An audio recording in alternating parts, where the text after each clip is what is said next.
floodgates.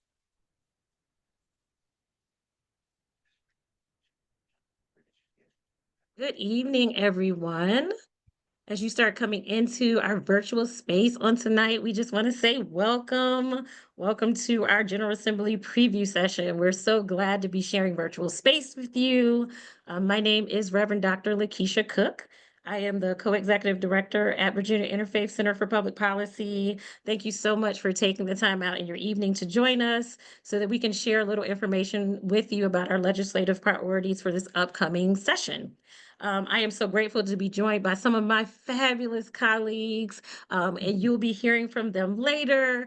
And again, we're just really excited to have you here with us on tonight. This year is going so super fast. It is crazy that it's already December. I looked up and I was like, goodness, we only have 28 days left in the calendar year. So that means that the GA is right around the corner. So as you may already know, here in Virginia, the General Assembly convenes each year, and it actually convenes on the second Wednesday of each year. And I have some slides and my slides are acting up. There we go. So it convenes on the second Wednesday of every year. And so that means for this year, General Assembly session is starting on January 8th. So this is a good time. If you don't have your phones near you, grab your phone, save this date in your calendar. January 8th is the day that the General Assembly session will start. And so for those of us that are a little familiar, more familiar with Virginia politics and the way that our sessions work, you already know that in even number years, the session is held for 60 days. And in odd number years, sessions are 30 days. But you'll often hear people say 45 days because rarely ever is it 30 days. They always normally do an extension to 45 days. And so we are preparing for a 45 session day session coming up in 2025. And because it is a short session, that means things move at an even more rapid pace. And so tonight we want to just make sure that we give you some resources that you can share, that you can save, and then you'll be able to access them all throughout the session. And hopefully it will help you stay on top of all the things that are going on. So the first resource I want to share is the LIS system. It's our legislative information system. So this is the website. It is right there on your screen. That is a good website to save. The LIS, if it's something that you have been familiar with in using in the past, I want to go ahead and note that they have updated the system and supposedly made it more user-friendly. So I would say during December, it's a great time to go and get reacclimated to this wonderful system. It is a great source of information. You're able to go on and get information about bills. And so again, save this website because it'll be a good reference point for you in January. Also, there's the General Assembly website. And so virginiageneralassembly.gov, another great resource, another great thing to save in your favorites. You can go here, you can find out information about which legislator is on certain committee assignments. You can find out committee meeting schedules. You can find out, you can actually view committee meeting sessions. You can view the floor. Like it's just a great wealth of information. A quick cheat code for this particular website is when you go on the website, once you get on there, if you click on the left-hand side where it says members and sessions and hit quick links, there's a whole bunch of quick links that will give you information. This is also where if you want to submit like written testimony or you want to come in and do a remote testimony for committees, you can access that on this website. So another website to make sure you save in your toolkit. Another great thing that we have to offer for you all is our action alerts. If you're already signed up on our mail list and you've been with us in the past for past legislative sessions, you know how we use action alerts. So anytime there's a vote coming up for the committee that the legislator that you're assigned to in your district is on this particular committee, you'll get an action alert. And this is just you telling you, hey, we need you to email this legislator and tell them this is the way that we want you to vote on this particular bill. So email is going to be really, really an important tool and the way in which we're communicating with you as the session is going on. And so there is a way that you can sign up for action alerts. I'm going to put this back up a little bit later, but if you scan this QR code right now, it will take you to where you can make sure that you're signed up so that you're able to receive our action alerts. Again, if committee votes are happening, if floor votes are happening, this is a great way to get the information. So if you scan this QR code with your phone, go in and sign up for our email list. You'll be added so that you're making sure you're getting action alerts. I will put this QR code up again a little bit later. So if your phone is acting funny and you're not able to scan it right now, you'll have another opportunity. So signing up for action alerts, extremely important so that you can stay on top of really being engaged on an advocacy level as we're going forward with the policy priorities that we're going to talk about on tonight. And then the other piece is our GA check-in sessions. And so on Sundays in the evening, we will have a Zoom call where you can log in and you can listen to us talk about what happened for the previous week at the GA and really start forecasting some things that are coming up for the week that is upcoming. So those Sunday calls are very pivotal, and that information will be able to be found in the weekly roundup. So that's just some general information that we wanted to start out with on this evening. Again, we're so excited to have you with us on tonight. And so I'm going to invite my first colleague into the session as we start talking about some of our policy priority areas. You know, our buckets of policy priority: criminal justice reform, health equity, affordable housing, and economic justice. And so the first bill that we're going to talk to you about falls under our criminal justice reform. So Kenneth, I'm going to invite you into the space. Hey everyone, I echo the sentiments of our director. Really happy to have you guys here and appreciate you all tuning in, and hope to give you some useful information about the initiatives and policies we're pursuing. I'm going to be starting an organizer for the Virginia Consensus for Higher Education and Prison, and what I'm going to cover today is the youth shackling bill and ending this indiscriminate youth shackling bill. I'll talk a little bit briefly about what this entails, what the problem is, what we're facing, and why we even got to this point of wanting to create legislation or pass legislation that could end certain practices. I want to start by saying Virginia is one of 11 states that still indiscriminately shackles youth. One of 11. That means that we have all these other states who've already ended these practices, but Virginia seems to be behind the 8 ball. Now, what does shackling of youth really entail? So we're talking about the handcuffing of wrist and the shackling of ankles of youth in front of judges and courts. This can lead to discrimination and has shown that these practices can lead to long-term trauma and things of that nature. So in 2014, only 13 states had placed legal limits on shackling young people through either legislation or court rules or case law. In the years since, shackling youth as a default practice has been banned from courtrooms in state after state. 39 states, including, or plus I should say, Puerto Rico and Washington, D.C. now limit or prohibit the indiscriminate use of youth shackling. Be a little bit more specific. Shackling involves connecting a young person's handcuffed wrists. And I'm reading this language in particular because this goes to the actual legislation. And shackled legs to a 1.5-inch wide belt that is cinched from behind, above the waist, and tight enough so that the child can't easily move it up or down over the ribs or down below the waist. An open handcuff is looped through the metal ring. So there's a metal ring in between the handcuffs, and then there's another open handcuff that is linked through that metal ring and connected to the belt. And that cuff is closed, and it even further limits the motion. So child's wrists are held almost together at about belly button level, inches from their body. So actually, if you could picture this, then I guess that really will show you how it must be for parents to watch their children be escorted into these courtrooms under those sort of conditions and circumstances, and then what it is like for the judge and jurors to have to try to deal with these juveniles justly. And we see a lot of use of the words juveniles in particular. It's important to note that these are children, and this is already a practice that the majority of the country has already limited or outlawed completely. And that is an important thing to note. So the policy solution, what is that policy solution? Well, this bill will present or create a presumption against shackling. It forces a judge to make an individualized assessment. So this allows for the judge to be able to assess uh, situations that may be considered dangerous or require more intense safety measures. But in general, it presumes that the juvenile does not need to do that does not need to be done with the juvenile.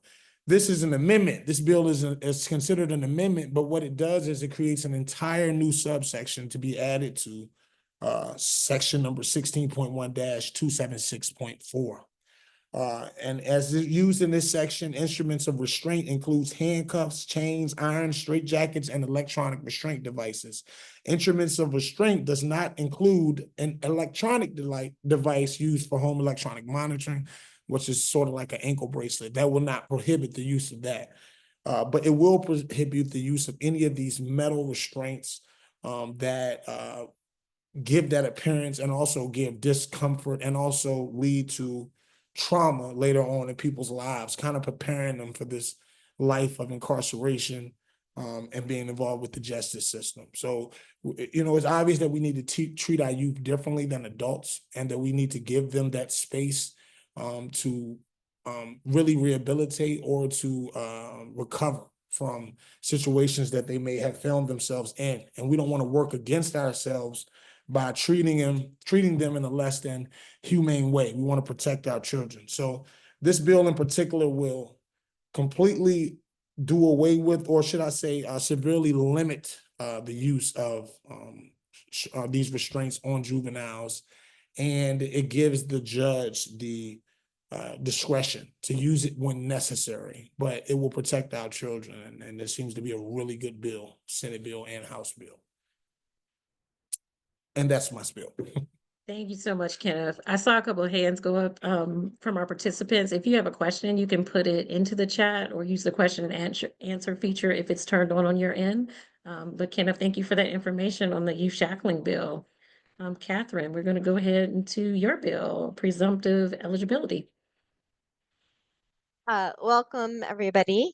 And it's great to be here tonight. So as many of you know, Virginia Interfaith Center for Public Policy was instrumental in engaging the faith community a number of years ago to pass Medicaid expansion. And that was an incredible victory. And the tricky thing about Medicaid is it's not a magic bullet. And so we need to come back every year and improve upon the expansion until we are truly reaching all in Virginia. And so you'll probably see something on this every year. This year, because we have a short session, we needed to think very strategically. And with a lot of the federal funding expiring, we also had to consider the fiscal impact. Virginia Poverty Law Center brought this bill to us. Mississippi passed it recently. So with a Republican governor, the fact that it has been recently passed in a red state was certainly, an argument for we think that this is possible in this short session. And what it does is signing up for Medicaid is a complex process. It's an 8-page application that is front and back. And what Virginia Poverty Law Center had been hearing from folks out in the field, and what I had been hearing from midwives, is that a client might show up and there is they don't have Medicaid. In order to get on Medicaid, they have to do a number of things and fill out this very long application. And obviously the provider would share that information, but then the client wouldn't come back. Because if you are juggling 3 jobs, let's say you didn't have paid sick days, and you're taking a couple minutes to go and attend an appointment, and then they tell you, I'm sorry, you don't have Medicaid, I can't, we can't do this appointment, you're not going to come back. So this is a solution to make sure that you get immediate care. And it identifies providers that can do a short screen and presume you eligible for Medicaid on the spot. So no 16-page application or 8 front and back, but a quick screener. You are eligible for Medicaid, and then you can work with your Medicaid office and the person who would screen you for that presumptive eligibility and immediately enroll you into care would help you with the larger application. And you have 60 days to get into the complete Medicaid program, but it's on the spot, immediate prenatal care. And this is known to reduce maternal morbidity and mortality. We have patrons. I can't share the bill patrons yet. Sometimes what happens is there's a lot of talking amongst themselves, but I can share that the bill has been filed in both the House and the Senate, and we will let the patrons share the news when they are ready for that. But we think it is a winnable bill. And in order to limit the fiscal impact, as I said, that's also a concern this year, we are limiting it to a few what are called qualified entities. Those are the people who screen. And the top of the list are federally qualified health centers because they are the safety nets. And for them to have the ability to immediately get somebody in care and know the other good thing about this is if you make a mistake in screening, the provider isn't dinged. Federal CMS funds combined with state do reimburse the provider. So it's no risk to the provider and gets moms into care. So Catherine, we had a question in the chat that you might be able to answer. The question was, what do you mean by patron? So when we say patrons of the bill, what does that mean? Oh, yes. So bill can come to us by many manners, and I mentioned Virginia Poverty Law Center brought the bill to us. So the first thing that we think about is who can carry this bill. So a patron is the person; it becomes their bill. So once it is enrolled, it's really not Virginia Interfaith bill anymore. They really take ownership of it, and then we leverage our base to help it pass. But the patron is the person who basically takes ownership of the bill. They will have a chief co, which that sounds like it is a higher title because it's the chief, but the chief co is actually under the patron. So you have a patron, and then under them you have the chief co, who's the next most important person and in bill hierarchy, and then under them are other co-patrons that can sign on. I think you can only have you are limited by the number of chief co's that you can have. And this year you're also limited by the number of bills that you can have because it's a short session. So thank you, Catherine. and I guess you should add Virginia Interfaith. We try to have bipartisan R and D patrons. And so that is something we work with and have had success with on our bills.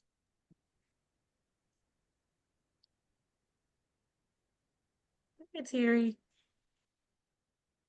Okay, good evening, everyone. My name is Terry Irwin.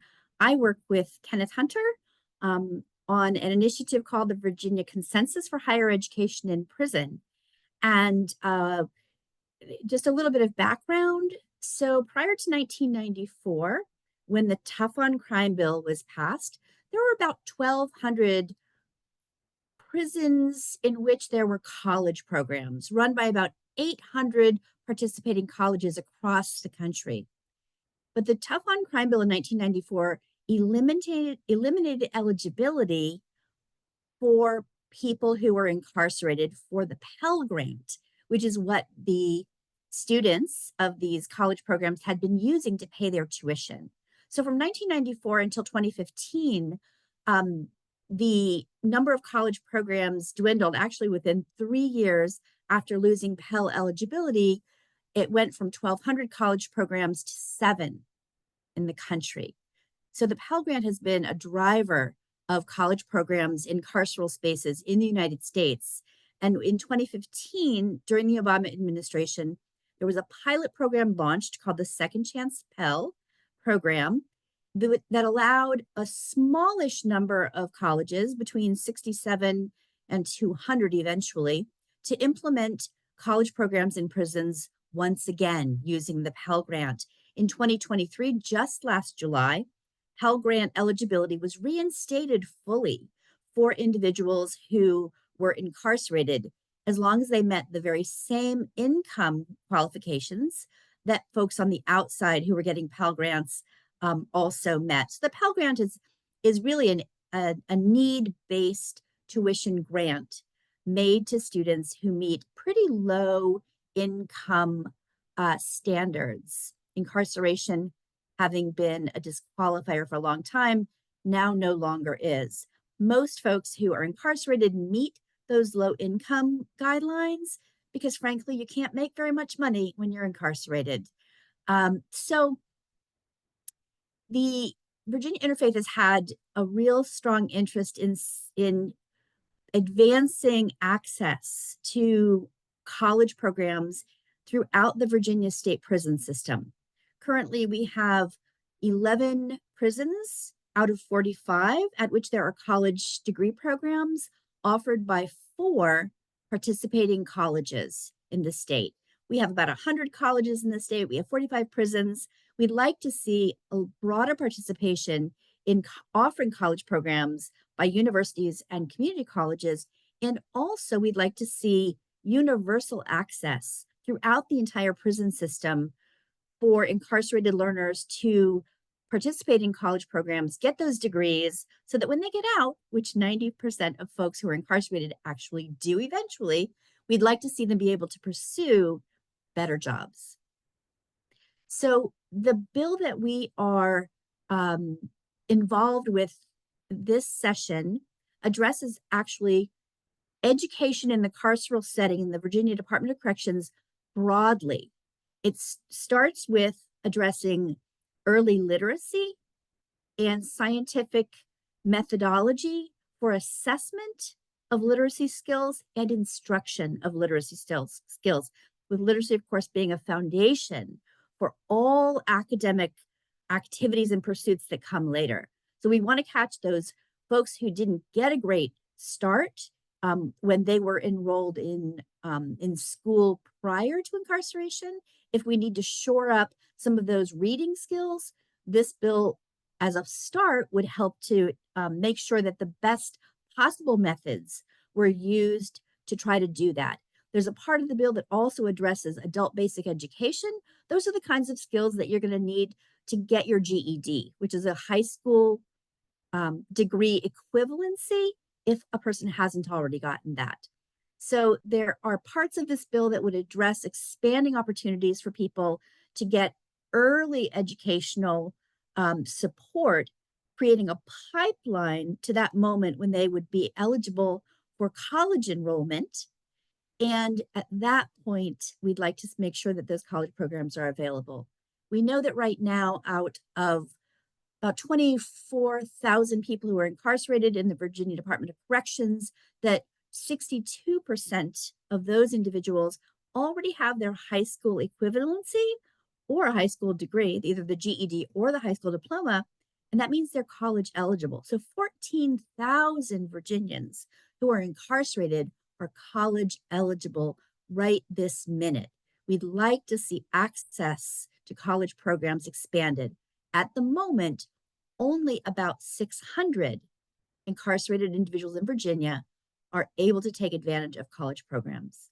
So this is a bill that would improve the academic pipeline for those starting with more basic skills all the way through completion of a college degree, which we know will help people when they come out to get better jobs. The patron, as Catherine described, is the person who sponsors the bill, the legislator who sponsors the bill and puts it into circulation for consideration, voting, and ultimately adoption. The patron for this bill that we've been working with closely is Delegate Carrie Coiner. She is working with Delegate Betsy Carr. There's a 1R and 1D patroning and co-patroning this bill. There's been a little bit of a monkey wrench thrown into the process because JLARC, and somebody help me out on what that stands for, it is basically the research arm that serves the General Assembly. So when they have a tough issue that they're trying to figure out, and they need research. This is the division that will do the deep dive of research needed to support decision making, good decision making by the legislative bodies. So JLARC unexpectedly has announced that they are initiating a deep dive into the topic of prison education. And we are waiting to figure out what kinds of implications that may have for moving forward on legislation on that topic this coming session. So we are staying tuned. We're doing some research ourselves. And I think I would just say ... We'll keep you up to date as this unfolds. Sherry, quick question that came up that if you could answer it quickly. Person says, I am not clear that this bill pay for literacy and higher education courses too. Why is it called college opportunities and incarceration? Can you give us a quick answer? So the way that it's framed on our slide is around higher education in prison, because that is actually the very specific interest that Virginia Interfaith has entered this bill on. The other parts of the bill are pertinent to a broader level of interest among the legislators that are cooperating on the bill. Got it. Thank you so much for that. And thank you all for these great questions that you're putting into the question and answer session. So, unconscious bias bill, Catherine, can you tell us about this bill that a lot of us are so familiar with? Yes. So if you'll remember, go back historical in 2019, Dara Muhammad, who had the position that I currently hold before me, started the Push Coalition and started the work to pass an unconscious bias and cultural competency training mandate for healthcare professionals that are licensed by the Board of Medicine. And the reason we cannot include the Board of Nursing, because one might ask why not both, is that you have to have legislative authority, or Virginia Code authority in order to pass a bill. So there is legislative authority to tell the Board of Medicine to do something, but not the Board of Nursing to do something. So we'd have to pass a law that would let us do that. That's why we're limiting to the Board of Medicine. So the bill link, Senator Locke has already filed it. She was on it. I think she filed it the day you were allowed to file a bill. And she is filing the same bill that was passed last year by both houses, because it really was a great bill, and it had almost unanimous support in the Senate, almost every Republican and every Democrat. So that is the same bill, and you should just drop the link so you can read that bill if you don't remember. And Senator Head continues to support Senator Locke as a chief co-patron, but he won't be able to sign on as a patron until the General Assembly starts. That's how the process works. And then on the House, Delegate Hayes, who carried this with Delegate Pointer, will be carrying this again on the House side. So what is different than last year? The little wrinkle that we had, and I had discussed this with staff, is that there actually wasn't any research proving that by any good research proving that bias training worked. There was extensive research showing that it caused harm, and that was what I focused on in testimony in the General Assembly. But because it is a more recent understanding that bias training that works is rooted in behavioral science, in the same way that we used to think that you could just sort of shame people into not being an addict, right? Get off those drugs, or we now know that doesn't work. You have to use motivational interviewing. There's a whole science to it, and the same applies to removing bias. So training must be rooted in evidence-based behavioral science. And so this is a new way of doing this training. And it just hasn't been long enough, had not been long enough to have good studies on the results.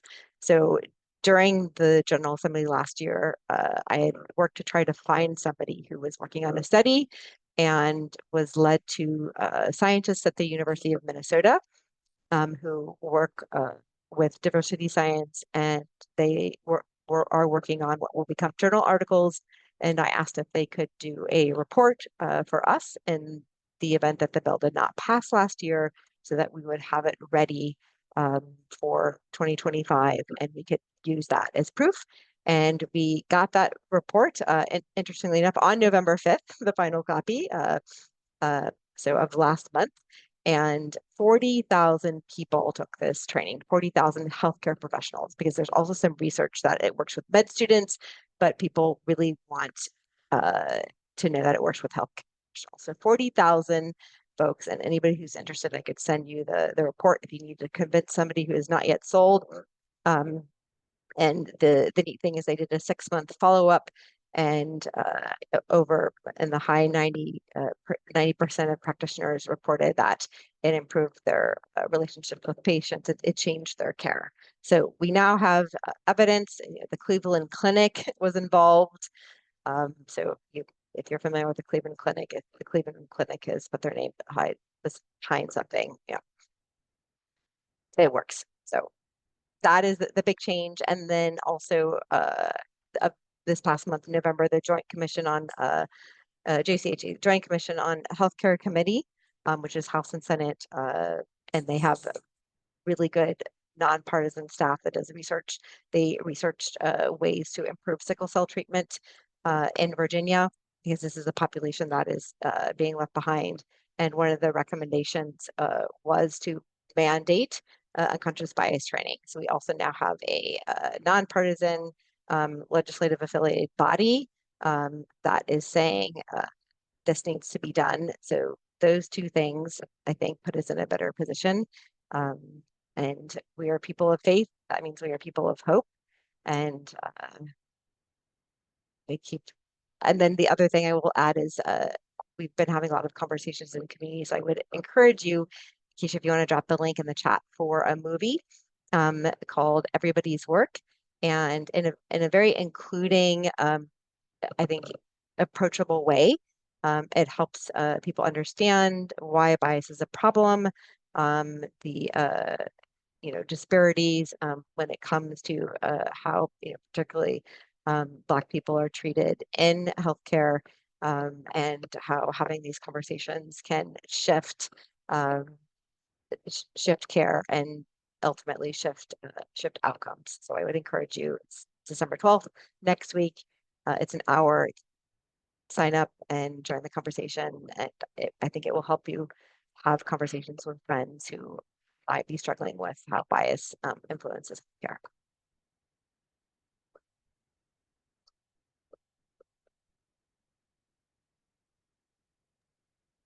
All right, Ramon, we're going to invite you into the space to talk about paid sick days. Thank you, Keisha. Good evening, everyone. Thank you for being here. I'm Ramon Cepeda Ramos. I'm the Economic Justice Organizer with the ICPP.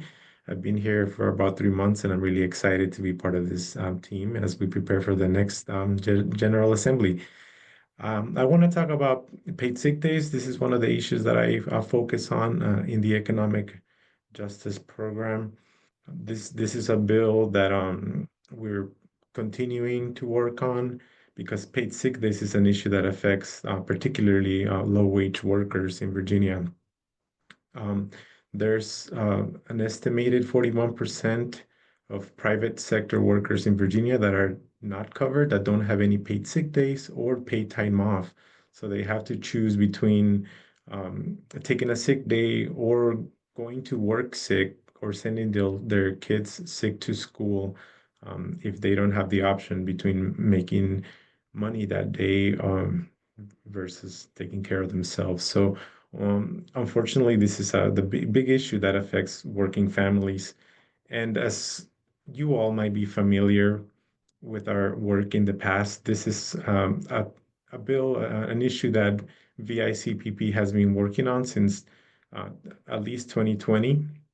And during the peak of the pandemic, during the COVID pandemic years, there were some successes in paid sick days, particularly for home healthcare workers.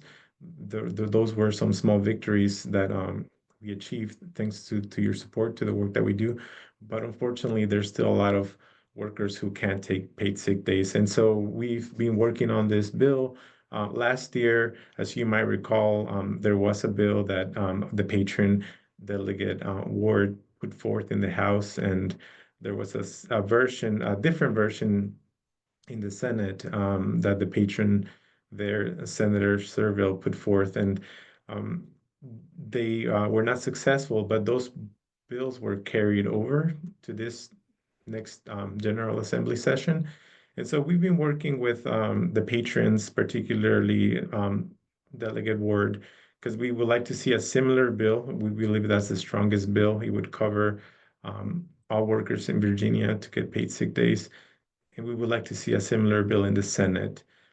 In the House, the patron is very committed and is willing to carry it forward.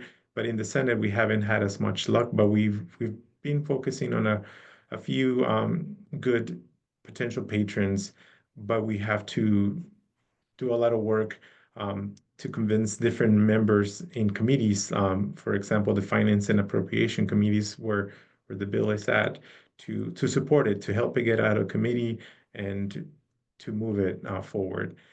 It's gonna be a complicated bill to pass and get the governor to sign and become law for different reasons. One of them being that this could have a budget implication because there are still some home healthcare workers that would get paid or reimbursed through the state for paid sick days. And therefore the state has to do an analysis and it would have a budget impact. And we know that the governor, even if this bill passes in the House or the Senate, the governor's unlikely to sign it, more likely to veto it. But we want to continue to strengthen this bill, to keep pushing and get the support, and hopefully get set up for 2026 when there will be new leadership in the governor's mansion as well as in the House and Senate. But yeah, this is again a bill that we've been working on for a while, and we feel that it would make a huge impact on working families, on working parents, anyone that has really to take care of themselves or a loved one, even if it's not small children, even if it's an adult family member that they need to take care of. So the policy solution in this bill would be to create a paid sick day standard that would require all employers to provide 5 paid sick days in a year. So that's about 40 hours of paid sick days for a year. And also, it would create a system for part-time employees to also accrue some paid sick hours based on the hours they work. So that's it for paid sick days at the moment. Thank you. Turn it back to you. Bring it over to Sheila. Talk about faith and housing. Hello, all. Sheila Hurley Hennessy. I'm Faith Organizing Director here at Virginia Interfaith. And we have entered our third bucket, made our way through criminal justice reform and health equity. And now I get to talk about my favorite, affordable housing. So as in years past, Virginia Interfaith will continue to support a lot of housing efforts, but we'll be leading on this bill around faith in housing. You may recall that in the 2024 session, which is still this year, though it feels like a lifetime ago, we had a bill on faith in housing proposed by Senator Ghazala Hashmi and Delegate Betsy Carr. And both of them have agreed to carry a bill this coming year on the same topic. Now, last year's bill was focused on by right zoning for congregations to build affordable housing on land that they own. We have a housing crisis in Virginia, and faith communities often have a surplus of land that they want to use for the good of the community. However, we had a lot of pushback, particularly from localities, around taking public comment and the rezoning process entirely out. So this year, our Faith in Housing bill is more of an enabling legislation. It explicitly allows localities to create an easier process for faith communities to build affordable housing. I could talk your ear off for literal hours on this, but basically, zoning has often been used to exclude and discriminate in American history and certainly Virginia history. And therefore, allowing localities in Virginia can't do anything unless the General Assembly gives them explicit permission because of something called the Dillon Rule. Therefore, allowing localities to make it easier for faith communities to build housing through a streamlined zoning process, through a holding hand along the way, will benefit a ton of faith communities all over the Commonwealth. In addition, the bill we're proposing also supports localities by giving them support from Department of Housing and Community Development in framing this ordinance, and potentially funding for infrastructure improvements to make the affordable housing more feasible. There is also a pot of funds for congregations to help with pre-development costs, because heaven knows most congregations don't have an architect and a land use lawyer willing to entirely donate their time to figure out if a housing project is even viable. So that's what this Faith in Housing bill does. Again, we're working on bipartisan patrons. We have a senator and a House and a delegate confirmed, and another delegate who is thinking about it. And I'm working on recruiting a Republican senator to even out our presence there. Happy to answer more questions in the chat, but that's good for now. Thanks so much, Sheila. And again, thanks for all the great questions coming in the chat. Any questions that come up, don't hesitate. Put them into the question and answer area so that we can address them. All right, child labor, Ramon, it's back to you again. Thank you. So child labor is an issue that VICPP started working on more recently, but it's also a very important issue that affects working families.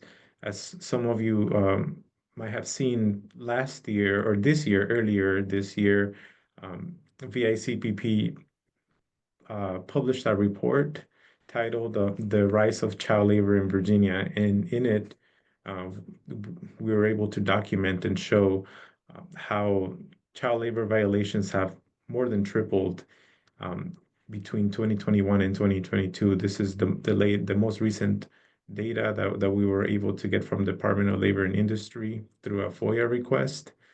And the report goes deeper to talk about some policy solutions, some things that we can do to address this. This is something that's been going on nationwide, but in Virginia in particular, there's been an increase.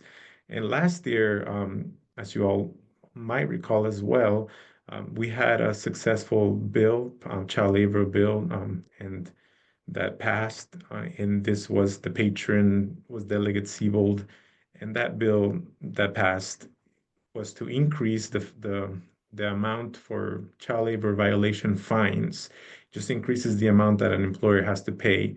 But the report in itself, and after the research and looking at what other states are doing and other organizations, the report goes deeper and to say that more needs to be done, that fines are not enough, that there has to be updates to old child labor laws, that there has to be shared responsibility between large corporations that use subsidiaries or employment agencies, etc. So I would definitely recommend checking out that report. And this year, what we are working on is a bill to continue to improve child labor laws. The same patron, Delegate Siebold, came to VICPP to talk about a bill that we can put forward this year. And this bill would update the current child labor laws, particularly in the prohibited jobs or restricted jobs that anyone under 18 shouldn't be doing. And that's a big important issue, because some of the worst case scenarios that the report highlights are children working third night shifts at recycling plants. There's also news articles that talk about investigations where children have been found working in meat packing, third night shifts, working sanitation, cleaning heavy equipment, sharp objects. And those are all things that we have been following. And with this bill, we hope to try to be proactive. Other states have done this as well. Other states have updated the child labor laws to include also recent types of jobs that come with new industries. And so here in Virginia, we're proposing to include to the prohibited workplaces things like vape shops, where minors would be exposed to tobacco products and other things like that. Also in casinos, adding casinos, adult entertainment businesses, and gun ranges to this list, because we have seen some research and reports that show how this puts the health and safety of kids at risk, and in the long term, they can have huge impacts. And the last thing that it would add to prohibited workplaces or jobs for minors is employment agencies. As I mentioned, some of those worst case scenarios where minors and children have been found working in meatpacking, there's night shifts, type of situations. Those minors have been, in most cases, hired through employment agencies. So this is something that we want to make sure that our laws are updated to reflect that those are not safe jobs. Those are not healthy jobs for minors. And we do feel like the patron is committed, came to VICBP, wants to carry this bill forward. And last year there was huge support for the child labor bill. And we hope that this next session, we can continue to keep improving child labor laws to protect Virginia's children. And yeah, I will leave it at that for the sake of time. Give it back to you, Keisha. Thanks so much, Ramon. In addition to our 4 policy buckets that we've already addressed this evening, we're also doing some work in the voting rights space. Virginia Interfaith sits on the Right to Vote Coalition that is working on the restoration of rights for those that have been incarcerated and returning into the community with felonies. Right now, the process in Virginia in restoring rights really rests in the hands of whoever's in the governor's office. And so what we have noticed with this current administration, the number of people whose rights are getting restored has dropped dramatically. And so in order to make this not such an arbitrary process that's depending on who's in the governor's office, it has been proposed and filed for a constitutional amendment to be put forward that will really just restore the rights of people to vote once they have completed their sentences. And so the process for this constitutional amendment has already begun. I want to thank those who are on the call that may have received an action alert.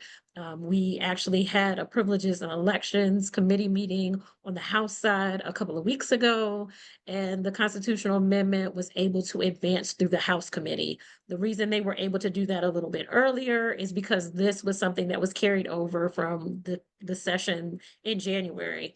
And so they had a November 18th deadline in order to get this completed. And so they were able to do so. So for the House constitutional amendment, that will in January go for a House floor vote.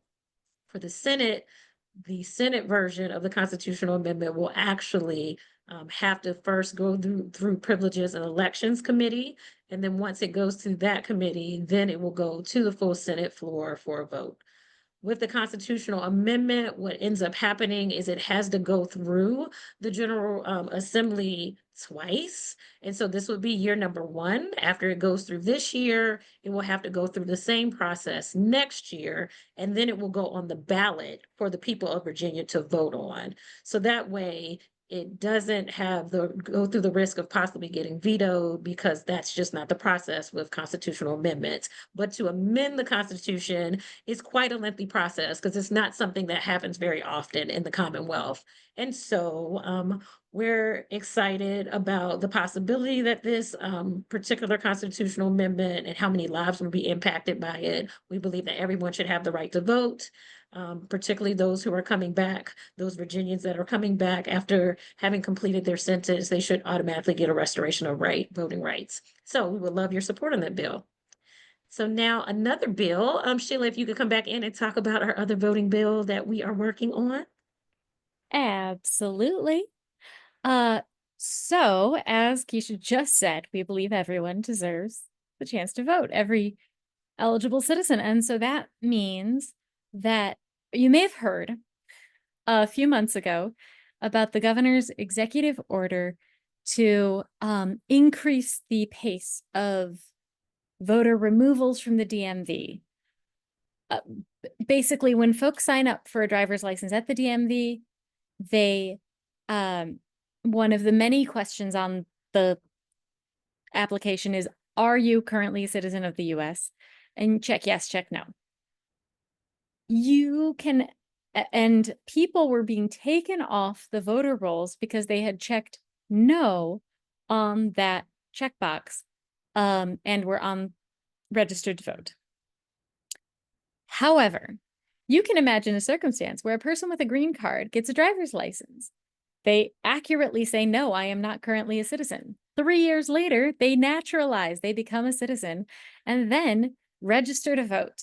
And that person would still be caught up in this voter purge. In fact, hundreds of people were caught up in the voter purge who simply were not reading the questions and checked the wrong box. So we want to make sure that people are not taken off the voter rolls who are in fact eligible citizens who ought to be able to vote. So this bill, we've been working with friends at the Virginia Coalition for Immigrant Rights, VACIR, and the League of Women Voters to compile a bill that comes at this from a few different angles. First, it makes sure that the data being shared between the DMV and the Board of Elections is accurate. So, for example, if you've checked I am a citizen for 30 years and then one time you misread the question and check the wrong box, you shouldn't get kicked off the voter rolls. Similarly, if that case of the naturalized citizen that I just talked about, that person should also not get kicked off the voter rolls. A second approach is that right now, folks only have 2 weeks from the date the letter is sent to prove that, in fact, it's erroneous and they are eligible citizens. This is a problem because Virginia has one of the slowest mail delivery services in the country. And if you just miss that deadline, suddenly you get kicked off.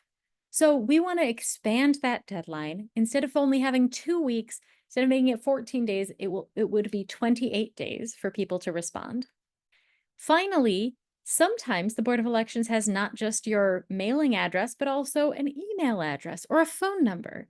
And so the third component of this bill is that folks would be contacted in every way possible, because it's very easy to lose a piece of junk mail or for something to appear like junk mail. So this just protects election integrity and makes sure that eligible voters remain on the rolls. For this one, we currently only have a Senate patron, although the bill has been drafted on the House side. Senator Rouse is patroning it. And I am recruiting delegates. We are working on, again, getting bipartisan support. Legislators understand that people who are eligible ought to be able to vote. The issue around Governor Youngkin's executive order has gotten super partisan, but we are very hopeful that we can find bipartisan support because our fix is really just a narrow, let's make sure that citizens are protected approach. There's a lot more work needed to be done, but we're trying to take that narrow approach to make it viable for this coming election year. This is also super important because right now the governor's executive order is being challenged in court, but most of that is based on federal law, which only applies to national elections. But in 2025, we don't have national elections, we have state elections. So yeah, thank you. I think that about covers it. Thank you so much, Sheila. And thanks to all of you for hanging in there with us this evening as we went through information about all of our policy areas. We want to continue to stay engaged with you. So again, we have another opportunity for you to join us. Day for All People is our lobby day that we do every year. It's on January 15th. We would love to have you come. We'll be here in Richmond again. Centenary United Methodist Church will be the host church.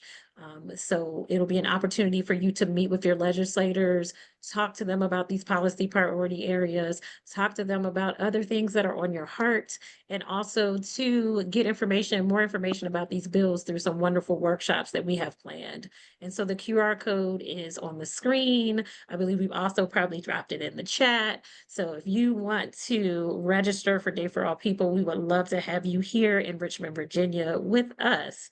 We also have Student Day of Action that's coming up. And so again, this is another opportunity to engage college and young adults in this legislative process, to give them some information and some resources, to schedule meetings for them to come in and talk to the legislators. And so it will be January 30th and the 31st. We are so excited to be doing this in partnership with St. Paul's Baptist Church here in Richmond, Virginia. They're going to host us at their Creighton Road campus. And so we would love to have you and the young people in your life join us for that. So scan this wonderful QR code, or there may also be some information put in the chat. But again, we would love to have you join us. And this information was also in your weekly roundup. Well, actually, it was in your roundup last week, and you'll get it in the roundup on tomorrow that's coming out. So hot off the press. So you'll be able to also register through the roundup. So you've got Day for All People, you've got Student Day of Action, and then one more time, sign up to receive our action alerts. We would love to keep you abreast of all the things that we have going on, and to cue you when we need you to bring your voices in to talk to these legislators that you've elected or that has been elected to represent your community, and to make sure that they understand what your wishes are as far as how you would like them to cast their votes in committee meetings and also on floor votes. So make sure you sign up so that you stay connected with us. Again, we are so grateful that you chose to join us on this evening. Thank you so much to my wonderful team on behalf of us. We are just so happy that you came. Thank you so much. To my co-executive director, you all send her happy birthday because today is her birthday. So we send Kim Bobo some love and some good energy. And we look forward to engaging you virtually. And we look forward to hopefully seeing you in person in the coming weeks. So thank you all so much. And I hope you have a wonderful, wonderful evening.